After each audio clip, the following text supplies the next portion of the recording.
কুল্লামা রুজিকু মিনহা মিন সামারাতির রিজকা ক্বালু হাযা আল্লাযী রুজিকনা মিন ক্বাবলু ওয়া উতু বিহি মুতাশাবিহা। আমরা যখন জান্নাতে যাব, আমাদেরকে জান্নাতের যখন কোনো ফল দেয়া হবে, লেটস সে অ্যাপেল দেয়া হবে খাওয়ার জন্য, এই অ্যাপেল দেখেই মানুষ বলবে এই তো আপেল তো দুনিয়াতেও খাইছে। তার মানে দুনিয়াতে যে খাইছে এই সেন্স কিন্তু আমরা ভুলে যাইনি।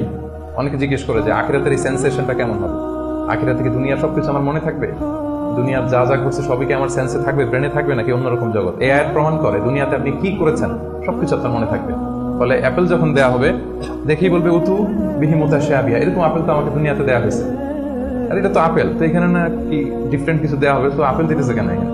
আপেল অনেকে আপেল লাইকও করে না দুনিয়াতেই, সেখানে যদি আপেল দিয়ে আপেল দেয় বা কমলা দেয় হয়তো মানুষ এরকম প্রশ্ন করবে, এবং কোরআন তো সেটা টেস্টিফাই করছে যে হ্যাঁ, মানুষ বলবে যে এটা তো আমরা দুনিয়াতেই খাইছি, তখন আল্লাহ বলবে যে না, এটা অ্যাপেল, বাট দুনিয়ার অ্যাপেলের মতন। দুনিয়ার আপেলে একটা স্বাদ পাওয়া যায়, এই আপেলে হাজার স্বাদ পাওয়া যায়, মানে এটার ফিচারটাই আলাদা। এটা খেয়ে দেখো না, টেস্টি করো নাই, একটা বাইট দিয়ে দেখো যে কি কিরকম।